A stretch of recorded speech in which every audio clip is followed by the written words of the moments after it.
therefore, to hold tight to our basic principles and see how those basic principles could be applied in the modern world.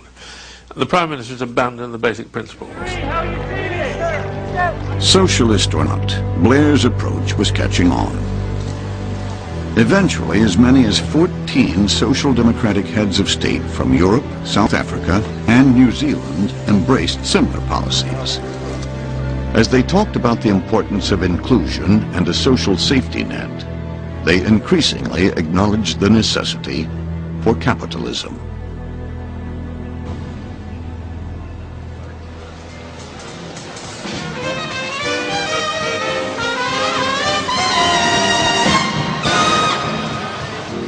The triumph of free enterprise was the theme at the first annual Capitalist Ball in Brussels.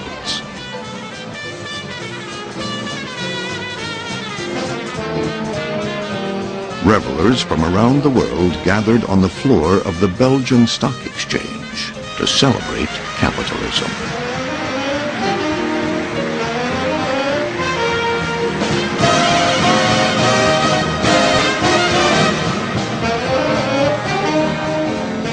The day before the ball, some of the people here got together to look at the future of socialism.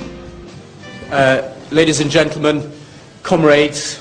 Oh no, sorry, you're the wrong audience for that. The conclusion was anything but an obituary. Socialism will not die, but it will surely change into something else.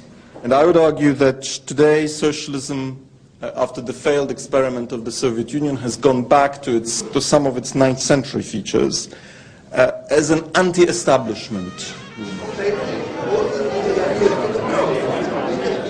I don't believe that socialism is dead, because I don't believe that the impulse which drives people towards the left, the desire to control, meddle and interfere in other people's lives, can ever die.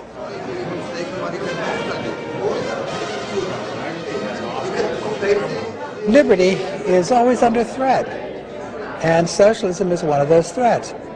And yet there's something dynamic and moral in the heart of socialism as well. It's that ambiguity that keeps the thing alive, and it makes it always a danger.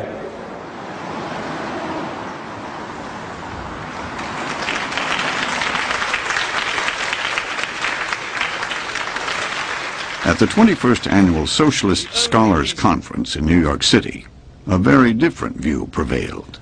We think that the break of the Soviet Union and the fall of the wall affected all the left.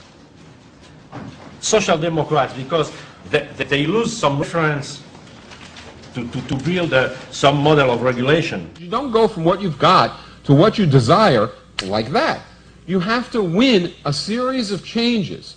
It's a mistake to equate the failure of particular socialist parties and regimes with the failure of socialism or the end of socialist values or vision. They're a reflection of the fact that they were trying to build institutions at a certain point in time in a certain part of the world. And it was to be expected, given the dynamism and power of capitalism as a system, that the first attempts to build institutions to overthrow it would not be the perfect ones. And I'm sure that we'll see over the course of the next century loads of attempts to build new ones, new parties, new unions, new movements that will be socialist in their fundamental essence, that will learn from the mistakes of the past. A non-reformist reform is to fight for these kinds of changes and many others in a manner which leaves us, when we win, not going home, but desiring more. Many at the conference said the anti-globalization and anti-war movements may hold the seeds of socialism's future. But some believe the idea might not always go by the same name. A lot of people, when they hear that label, they immediately reject it. Oh, socialism, I've been taught that that's wrong. So I don't necessarily feel the need to use that label. I mean, I like the term economic democracy. I think that's a fantastic term, because I think that's the way people can start to think about it. We need to start extending democracy to the sphere of economics. Here and elsewhere, there seemed to be no shortage of arguments that socialist ideas can still play a vital role in politics. If you look at what some of the market ideologues were saying at the time that the wall came down at the end of the 1980s, and their victory dances were so exaggerated, that they were very much, seemed to me, like the Marxists of old, who thought they had sort of cracked the secret of history. But of course you don't crack the secret of history because you find it throws up new problems for you.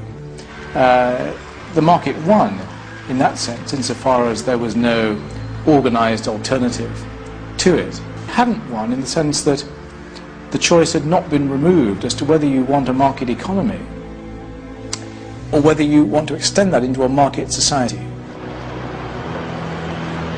Social democracy has always been characterized by its belief that markets have an important economic function, but its distaste for their impact on social and political outcomes. This is what differentiates social democrats from Marxists, from communists. And this sense, or this desire, to use the market to harness the most powerful economic mechanism available, but to not allow it to kind of determine what happens in the political or social sphere. This is still an idea or a vision that has immense appeal and is still very relevant to the 21st century.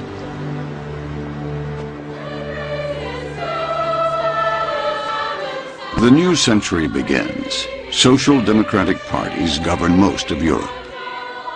But the policies they offer bear little resemblance to the heady dreams of their socialist forebears. Amid electoral politics, the quest to remake human nature and create a heaven on earth has all but been abandoned. It turns out that social democracy, or democratic socialism, is a contradiction in terms.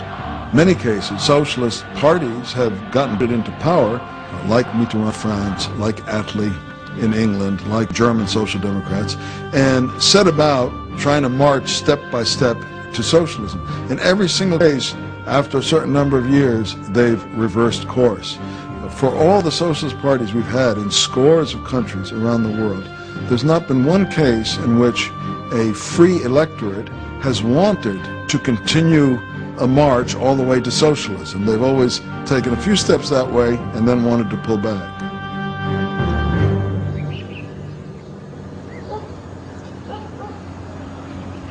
The farthest socialism ever advanced democratically was in Israel's kibbutzim. For years, the kibbutzim had been tiptoeing away from a completely communal way of life. But basic socialist principles still held. Members contributed what they could, and the kibbutz provided for their needs. Now, though, communities like Ginosar are undergoing a transformation so complete, many wonder they can still call themselves kibbutzim. The first generation followed in our footsteps. The second generation, less. And the third generation, the ones who now are running the kibbutz, they're completely different. It all began in the late 1970s, when Israel's labor government fell to the conservatives, and the kibbutzim lost much of the financial support that had sustained them. When a debt crisis hit Israel in 1985, the kibbutzim found themselves holding loans they could not pay back. Until 1985, the kibbutz member could always say to himself, well, there are problems, we're not so sure about whether our way of life is better than the way the rest of the world lives, but it works. After this, after the economic crisis hit, they couldn't say that anymore. By the late 1970s and early 1980s, the first children born on